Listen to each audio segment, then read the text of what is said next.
Begitu Haris, Raka Wisesa, dan Daci melangkah melewati gerbang batu raksasa yang tampak besar dan tinggi itu, suasana di sekitar mereka berubah secara drastis dalam sekejap mata. Tidak ada lagi hamparan salju putih, tidak ada lagi hembusan kabut dingin yang menusuk. Di hadapan mereka, kini terbentang sebuah desa yang sangat hidup dan berwarna. Haris menghentikan langkahnya. Ia menghirup udara yang terasa hangat dan bersih, sangat kontras dengan oksigen tipis yang ia rasakan beberapa menit lalu di lereng gunung.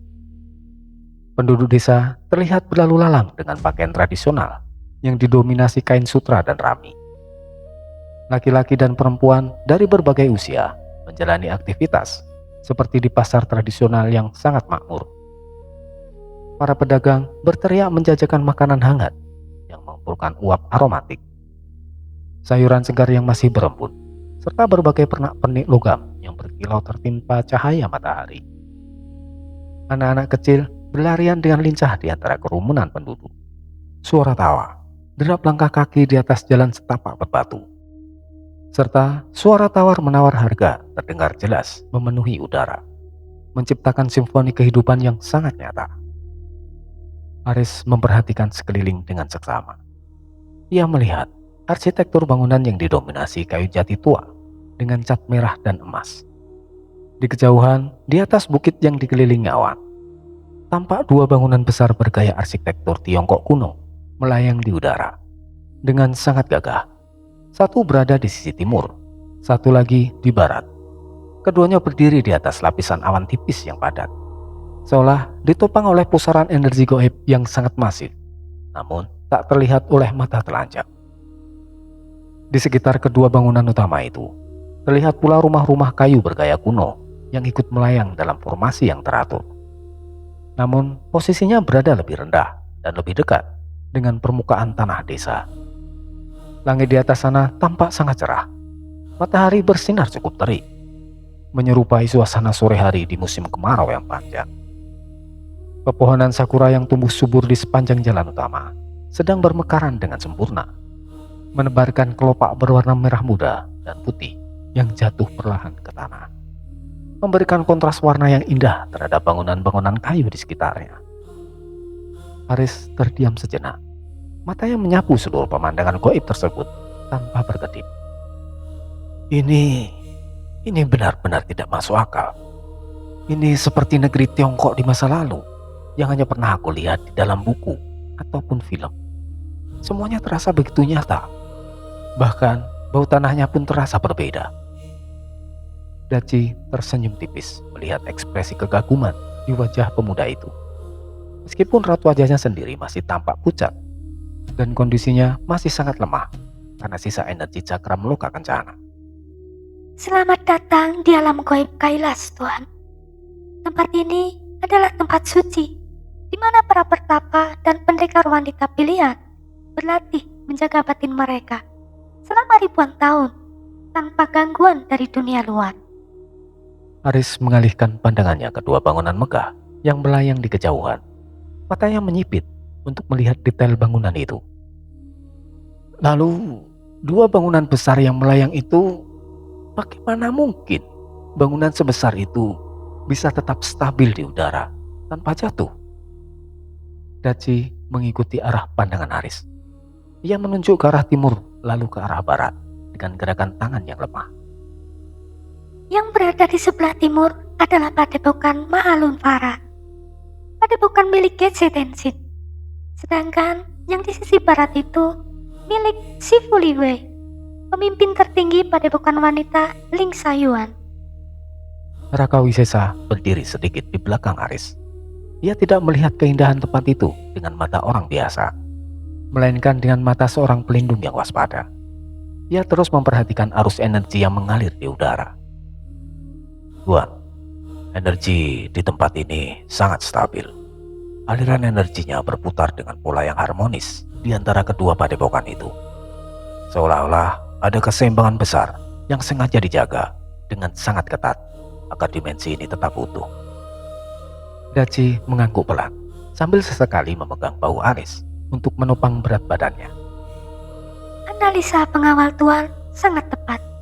Kedua padepokan itu memang bertugas saling menjaga keseimbangan dimensi ini.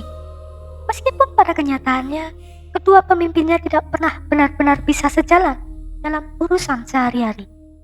Aris menatap kedua bangunan itu lebih lama lagi.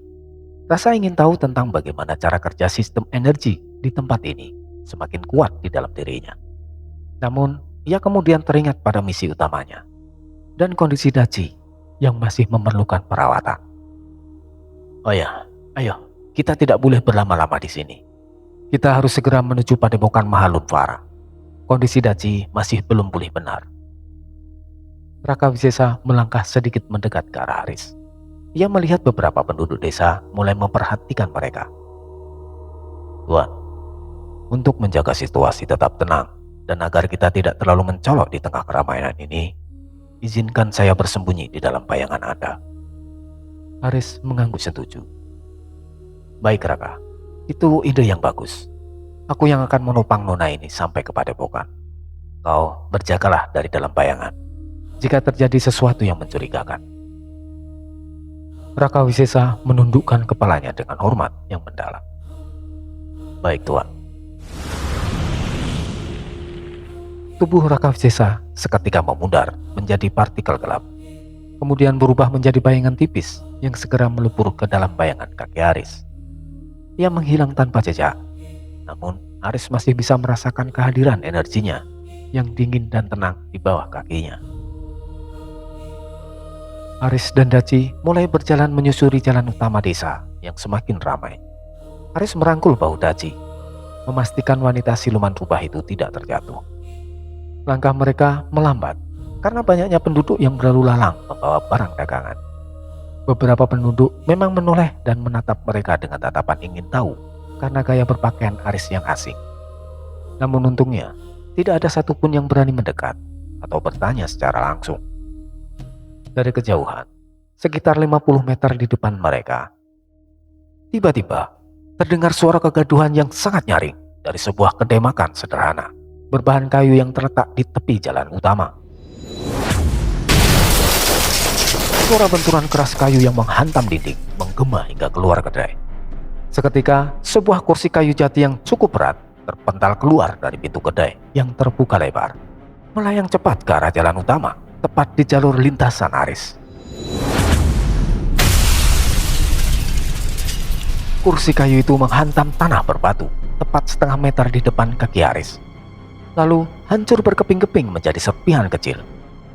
Aris refleks menarik tubuh Daci ke arah belakang dan memasang posisi kuda-kuda pelindung. Beberapa orang di sekitar tempat kejadian berhenti sejenak.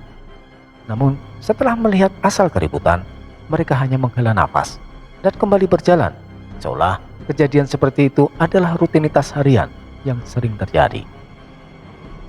Dari dalam kedai, seorang biksu tua dengan jubah berwarna kuning keemasan yang tampak sedikit berantakan meloncat keluar dengan gerakan yang sangat lincah.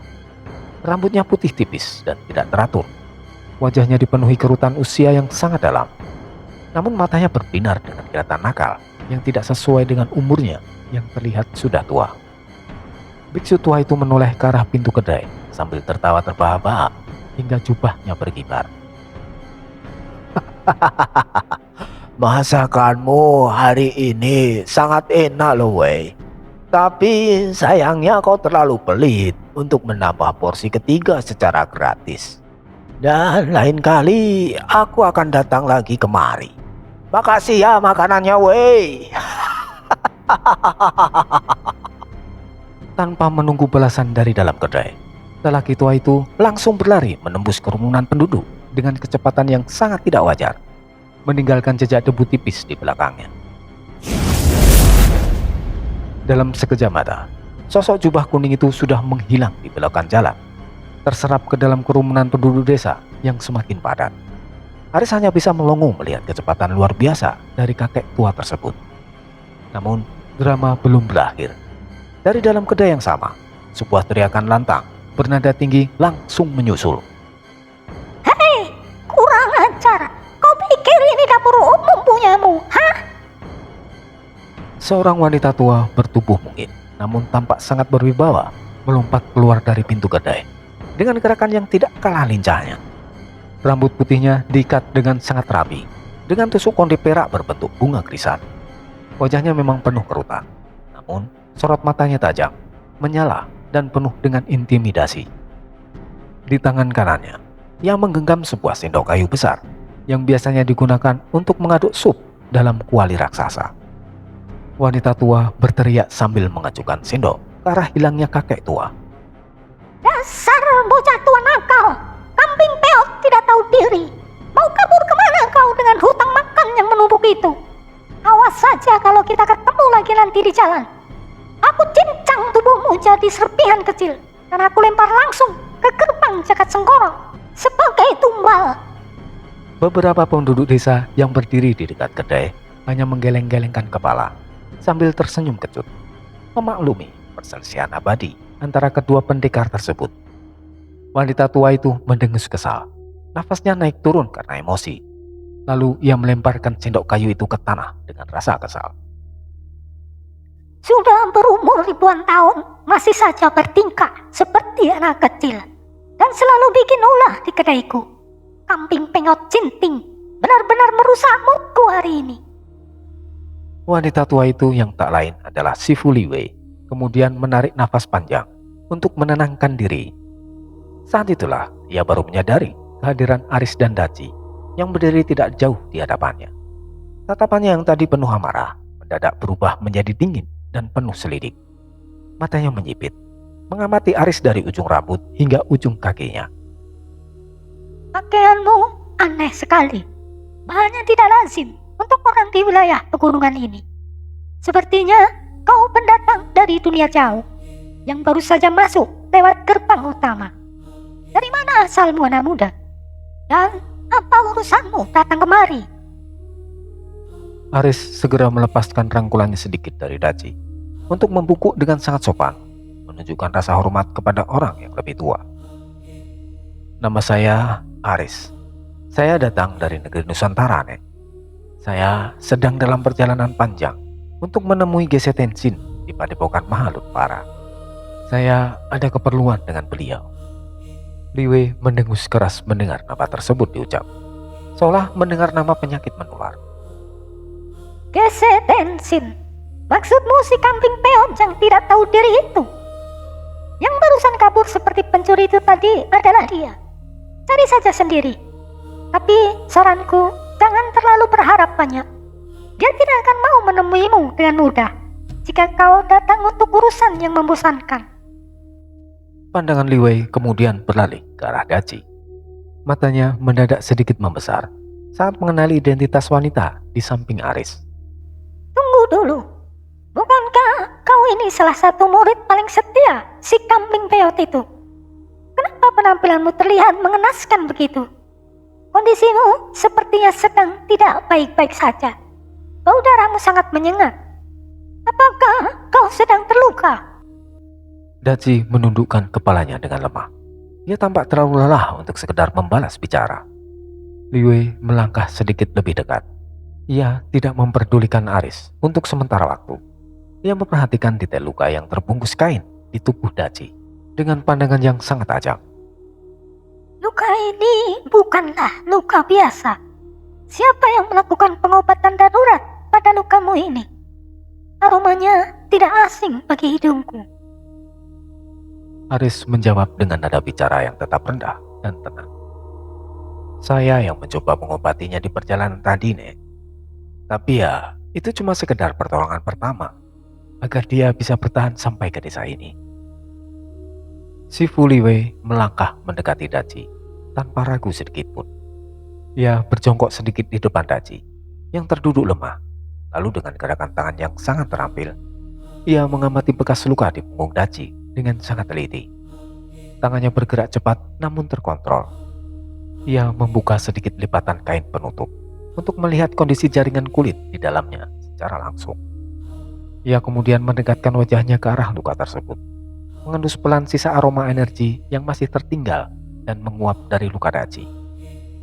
Aroma ini tanah suci dari puncak Niskalapura. Dan sisa pendaran energi ini adalah sisa energi ajian pada geni tingkat awal. Matanya yang tadi menyipit, kini langsung terbuka lebar. Ia berbalik menatap Aris dengan tatapan yang sangat tajam, seolah-olah sedang menginterogasi seorang tersangka. Siapa yang mengajarkan teknik pengobatan ini padamu? Ini bukan teknik pengobatan sembarangan yang bisa ditemukan di dunia manusia. Aris menjawab dengan jujur, namun tetap menjaga privasi Raka yang ada di bayangannya. Saya belajar sendiri dari petunjuk bapak saya dan beberapa sumber yang saya temui, Nek.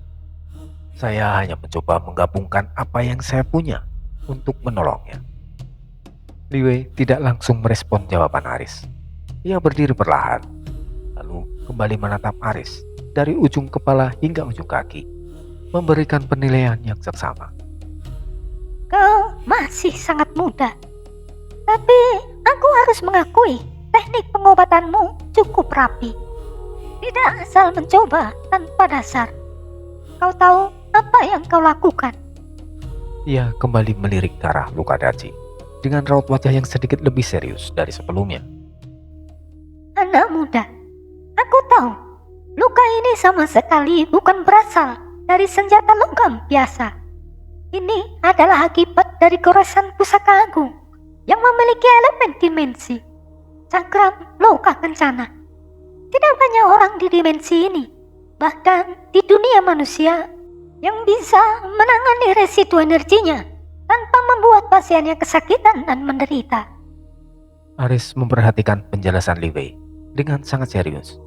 Ia menyadari bahwa pengetahuannya masih sangat terbatas dibandingkan dengan wanita tua di depannya ini. Penggunaan tanah suci itu adalah langkah cerdas.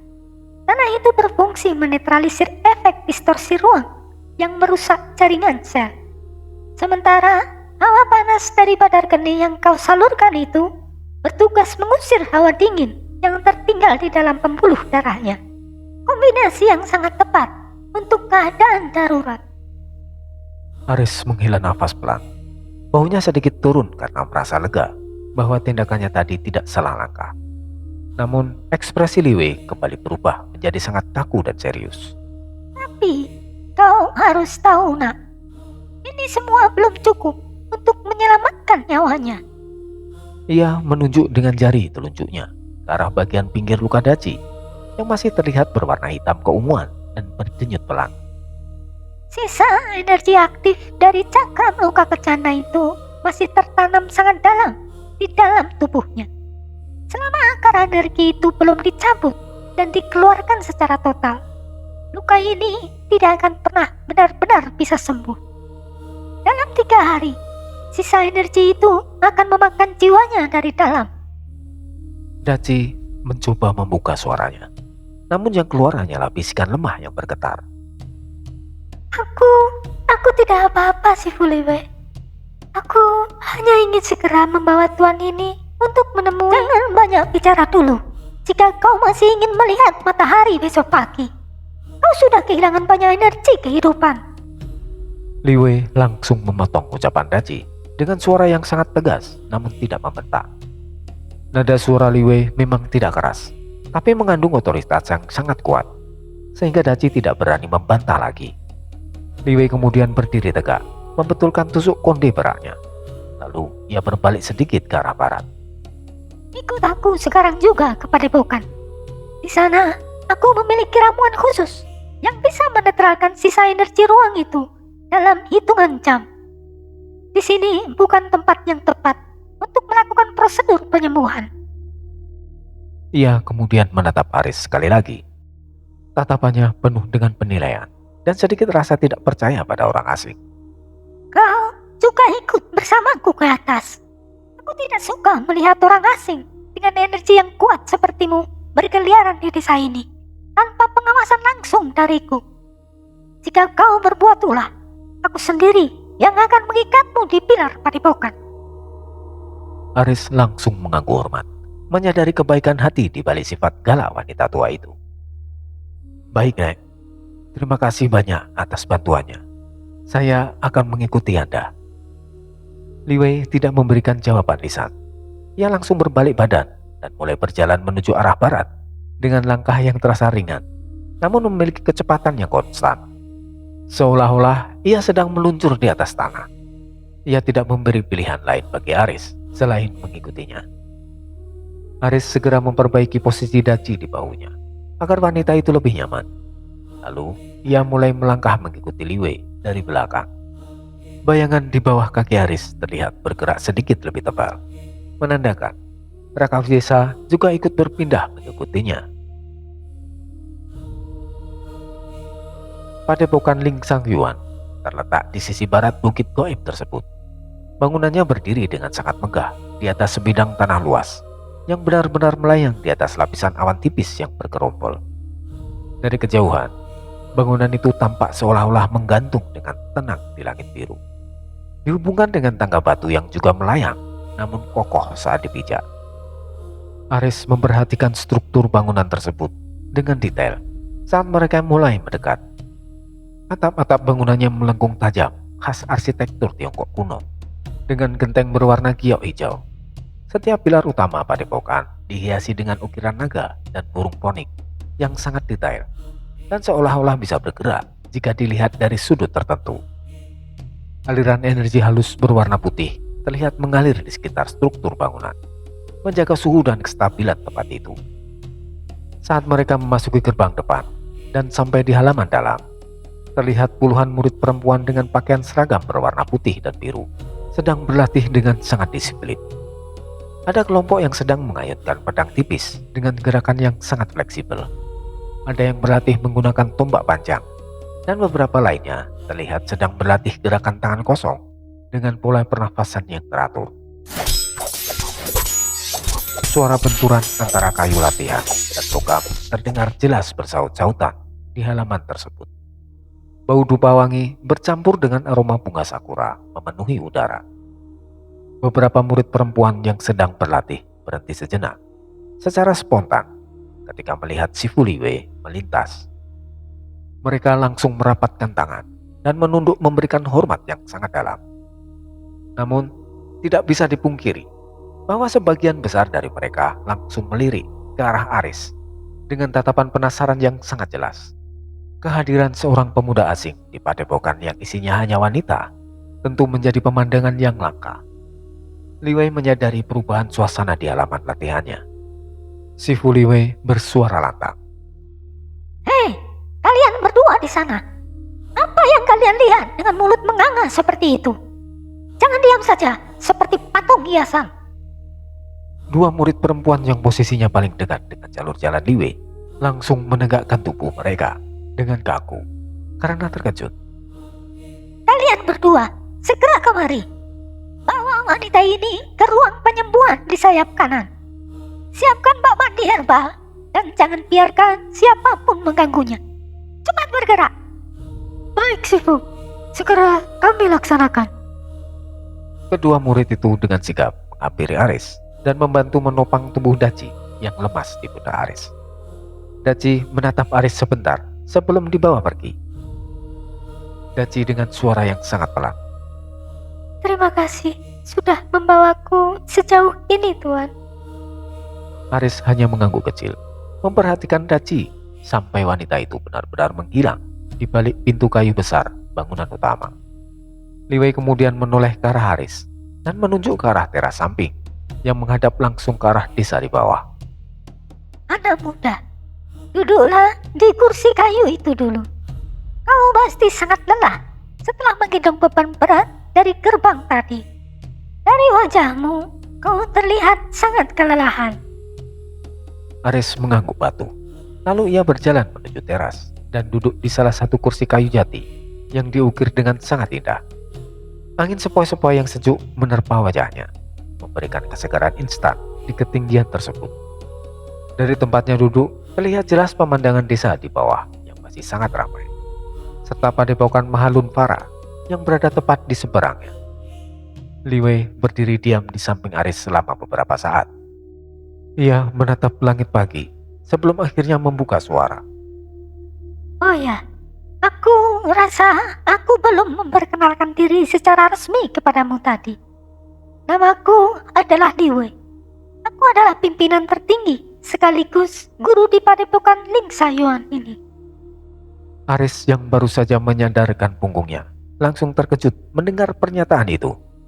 Ia buru-buru berdiri kembali dari tempat duduknya dan memberikan tundukan hormat yang sangat dalam kepada wanita tua di depannya. Maafkan ketidaksopanan saya, Guru Liwei. Saya tidak menyadari bahwa saya sedang berbicara dengan pemimpin padepokan yang agung ini. Liwei tersenyum tipis. Kali ini tatapannya tidak segala tadi. Saat di kedai makan, ia memberikan isyarat tangan agar Aris kembali duduk. Sudahlah, tidak perlu terlalu formal seperti itu, Nak. Aku tidak suka basa-basi yang berlebihan. Panggil saja aku nenek juga tidak masalah bagiku. Kenyataannya memang aku sudah sangat tua untuk ukuran manusia biasa. Aris tampak sedikit canggung dan bingung harus memanggil apa. Ia menggaruk pelan bagian belakang kepalanya yang tidak gatal sambil mencoba tersenyum sopan. Kau terlihat sangat tegang, Nak. Jika kau merasa canggung memanggilku nenek di depan murid-muridku, panggil saja aku Sifu. Seperti yang lainnya. Itu akan mempermudah komunikasi kita. Aris mengangguk cepat, merasa lega mendapatkan instruksi yang jelas. Baik, Nek. Maksud saya, baik Sifu Liwei. Liwei terkekeh pelan melihat kecanggungan Aris. Suasana di teras itu sempat hening selama beberapa menit. Hanya suara gesekan daun sakura yang terdengar.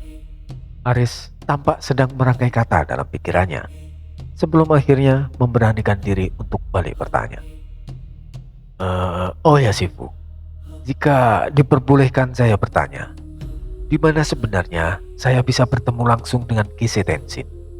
Apakah beliau selalu sulit ditemui? Liwei mendengus pelan sambil menggelengkan kepalanya dengan raut wajah yang menunjukkan rasa lelah. Entahlah, Nak. Bocah tua nakal itu memang memiliki hobi buruk, suka menghilang secara tiba-tiba dari padepokannya sendiri tanpa pemberitahuan. Alasannya selalu sama. Dia bilang dia tidak suka diganggu oleh urusan-urusan yang menurutnya terlalu serius dan membosankan. Ia kemudian menyilangkan tangannya di dada. Matanya menatap tajam ke arah padepokan di seberang sana. Padahal kenyataannya biasanya dia cuma sedang duduk santai, menyamar jadi orang biasa di kedai makan penduduk, hanya untuk menghindari tumpukan laporan dari murid-muridnya sendiri. Dia benar-benar tidak pernah berubah sejak dulu. Aris tersenyum kecil, membayangkan seorang guru besar yang lari dari tanggung jawab administrasinya hanya untuk makan di kedai. Sifu Liwei tiba-tiba bertanya, Kau datang jauh-jauh dari Nusantara ke tempat terpencil ini. Tujuannya adalah untuk mencari keberadaan pedang kencana tunggal, bukan? Aris terdiam sejenak. Ia kemudian mengangguk dengan tatapan mata yang mantap. Benar sekali Sifu. Bapak saya yang bernama Mael, beliau yang mengirim saya ke sini untuk mencari pusaka tersebut demi menjaga keseimbangan jagat. Mendengar nama tersebut, mata Liwei langsung berbinar dengan cara yang sangat aneh. Seolah-olah ia baru saja mendengar nama seorang teman lama yang sudah sangat lama tidak berjumpa. Mael. Jadi bocah buaya darat dari selatan itu ternyata masih hidup sampai sekarang. Aku pikir dia sudah mati konyol di medan perang atau semacamnya. Aris tersenyum tipis mendengar ayahnya disebut seperti itu oleh seorang pendekar besar di tempat ini. Bapak masih sangat sehat dan baik-baik saja di rumah Sifu. Apakah Sifu mengenal baik sosok bapak saya itu? Liwei mengalihkan pandangannya ke arah Cakrawala, menatap perumahan penduduk di bawah dengan ekspresi wajah yang berubah menjadi jauh lebih tenang dan bernada nostalgia. Tentu saja aku mengenalnya. Dulu sekali, dia pernah menetap dan berlatih dengan sangat keras di padepokan ini selama beberapa waktu. Sebelum akhirnya dia memutuskan untuk pindah ke padepokan Tenshin karena alasan yang menurutnya lebih cocok dengan jiwanya yang liar. Ia berhenti sejenak, Sebuah senyuman tipis muncul di sudut bibirnya yang keriput. Kelakuannya dulu benar-benar tidak jauh berbeda dengan gurunya yang sekarang. Suka sekali membuat masalah yang tidak perlu dan selalu membantah instruksiku. Benar-benar membuat kepalaku pusing setiap hari. Ia menarik nafas panjang. Suaranya kini terdengar lebih tulus. Tapi di balik semua kelakuannya yang menjengkelkan itu, dia adalah murid yang sangat baik dan memiliki hati yang sangat bersih. Tidak heran jika pusaka-pusaka kencana memilih keturunannya. Aris mendengarkan setiap kata-kata Liwei dengan seksama. Ia merasa sedang mendapatkan kepingan sejarah masa lalu ayahnya yang tidak pernah diceritakan di rumah. Pedang kencana tunggal itu bukan benda yang akan muncul begitu saja di depan matamu. Hanya karena kau adalah anak Mail, nak. Kau harus melewati serangkaian ujian yang sangat berat untuk membuktikan bahwa kau layak menggenggamnya. Aris mengangguk pelan. Ia sudah menduga hal tersebut sejak awal perjalanannya di Nusantara. Tapi untuk saat ini pesanku adalah istirahatlah dulu dengan tenang. Kau tidak akan bisa memenangkan apapun jika kondisi mental dan energimu sedang kacau karena kelelahan dari perjalanan jauh. Ia mulai berjalan beberapa langkah menjauh untuk ke ruang penyembuhan. Namun ia berhenti sejenak dan menoleh kembali. Ingat satu hal, nak. Di dimensi tempat ini, waktu tidak berjalan sama seperti di dunia luar yang kau lewati selama ini. Satu hari di sini mungkin setara dengan waktu yang lebih lama di sana. Kau punya cukup waktu untuk mempersiapkan diri sebelum ujian itu datang. Aris menatap ke arah langit pagi yang nampak indah di sini. Ia merasakan kedamaian yang aneh merayap di hatinya. Kemudian ia menundukkan kepalanya secara perlahan. Baik, Sifu, saya mengerti. Liwei lalu bergegas pergi ke ruang pengobatan yang tidak jauh dari posisi Aris. Aris kini ditinggalkan sendirian di teras kayu yang luas itu. Beberapa murid perempuan yang tadi sedang berlatih mulai membubarkan diri. Namun beberapa dari mereka justru mulai melirik-lirik ke arah Aris dengan tatapan yang sangat mencolok sambil berbisik-bisik. Salah seorang murid yang tampaknya lebih berani dari yang lain mulai mendekat ke arah teras tempat Aris duduk. Hei, pendatang, apakah kau benar-benar datang dari dunia bawah? Pakaian yang kau kenakan terlihat sangat aneh. Bahannya terbuat dari apa? Aris yang sedang melamun menoleh dengan sedikit canggung. Aku berasal dari negeri yang bernama Nusantara. Ini pakaian yang biasa kami pakai di sana untuk berpergian jauh. Murid lain yang lebih muda ikut mendekat dengan wajah penuh rasa ingin tahu. Nusantara? Di sebelah mana wilayah itu berada? Apakah itu di balik pegunungan Kunlun? Atau lebih jauh lagi ke arah Laut Timur? Tepatnya sangat jauh. Bahkan mungkin tidak ada di peta dunia kalian. Sangat jauh di selatan, melewati banyak samudera. Murid ketiga yang berdiri sedikit di belakang murid pertama tersenyum dengan nada yang agak genit. Kalau dilihat-lihat dari dekat secara langsung, ternyata wajahnya lumayan ganteng juga ya. Sangat berbeda dengan pria-pria kasar di desa. Aris merasakan wajahnya memanas karena malu. Ia menarik tubuhnya mundur satu langkah dari kursi kayu tersebut. Terima kasih atas pujiannya. Saya hanya orang biasa, hanya orang desa. Tiba-tiba dari arah dalam bangunan ruang pengobatan terdengar suara teriakan Sifu Liwei yang sangat keras hingga menggetarkan kayu jendela. Hei, kalian semua! Apa yang sedang kalian lakukan di sana? Jangan mengganggu tamu kita dengan pertanyaan-pertanyaan tidak penting. Segera lanjutkan latihan pernafasan kalian. Atau aku akan menambah beban latihan kalian 10 kali lipat besok pagi.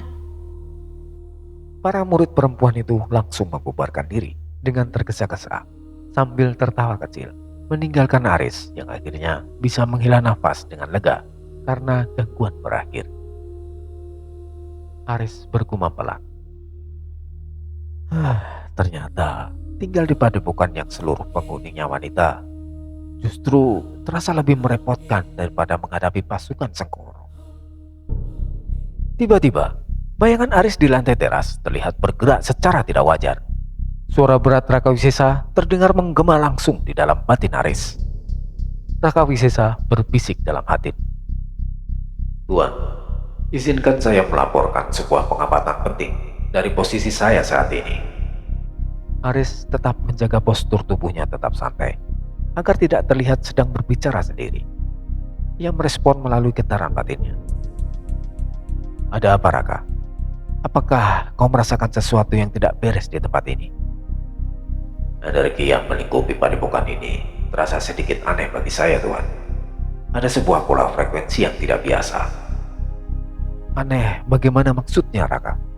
Apakah itu energi yang berbahaya? Atau energi yang jahat dari pihak Sengkoro? Bukan energi jahat, Tuan.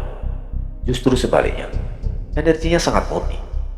Tapi rasanya seperti ada sesuatu yang sengaja disembunyikan dengan sangat rapi oleh si Fuliwei di bawah lantai padepokan ini. Sesuatu yang memiliki tekan gaib yang sangat besar. Maksudmu, kau mencurigai si Fuliwei memiliki niat tersembunyi terhadap kita, Raka? Tidak, Tuan. Saya tidak merasakan niat buruk darinya.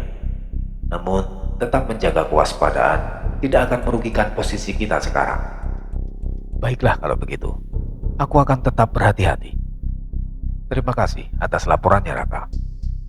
Bayangan Aris kembali menjadi tenang dan stabil seperti bayangan biasa. Raka tidak memberikan suara lagi. Ia kembali ke posisi siaga di dalam kegelapan.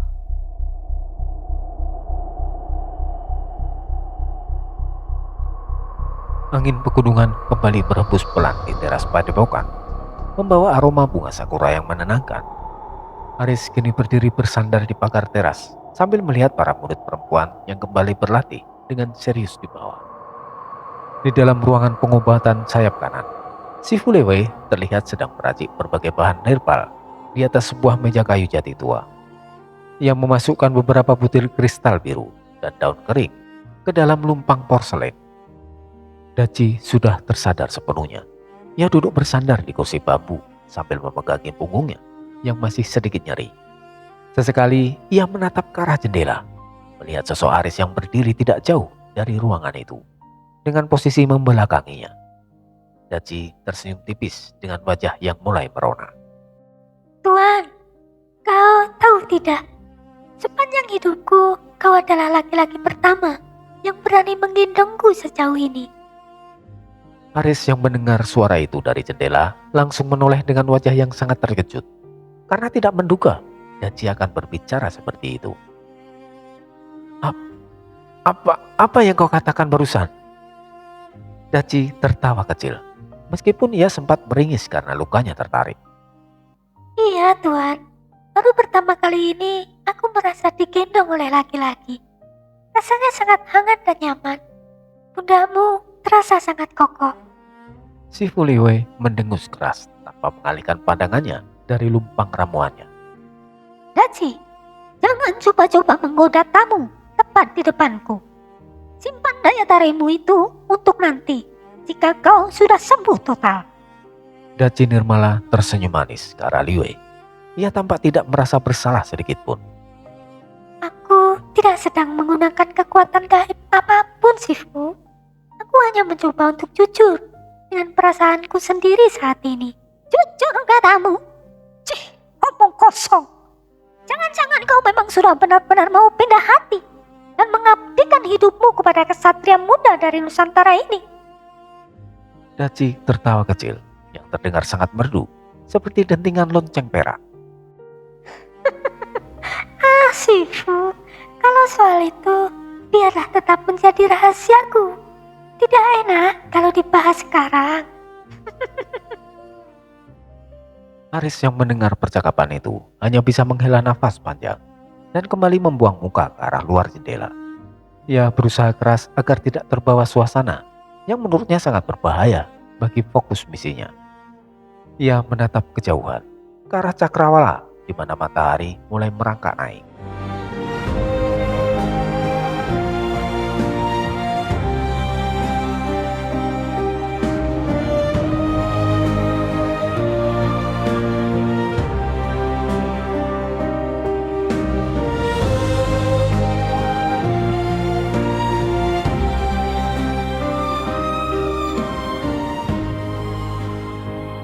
Namun, di balik keindahan bunga sakura dan tawa para murid padepokan, Aris tidak menyadari bahwa di luar gerbang batu raksasa yang tadi mereka lewati, kabut putih yang semula tenang kini mulai berubah menjadi abu-abu pekat yang tidak wajar. Jauh di bawah bayang-bayang tebing, sebuah sosok berjubah hitam berdiri diam dengan mata yang menyalam merah darah. Ia memegang sebuah mustika batu hitam yang memancarkan aura merah terang. Sang pemburu entah dari jagat Sengkoro atau jagat lain ternyata tidak kehilangan jejak. Dia hanya sedang menunggu waktu yang tepat ketika penghuni padepokan lengah. Sementara itu, jauh di bawah lantai kayu yang dipijak Aris, getaran halus yang dirasakan Raka Wisesa mulai menguat. Sesuatu yang terkubur di jantung Ling Sangjuan, seolah sedang bereaksi terhadap kehadiran darah Nusantara yang mengalir di pembuluh darah Aris. Sebuah kekuatan yang bisa menjadi kunci penyelamat, atau justru pemicu kehancuran dimensi Kailas. Waktunya hampir tiba. Bisik sebuah suara tanpa wujud yang hanya bisa didengar oleh angin pegunungan.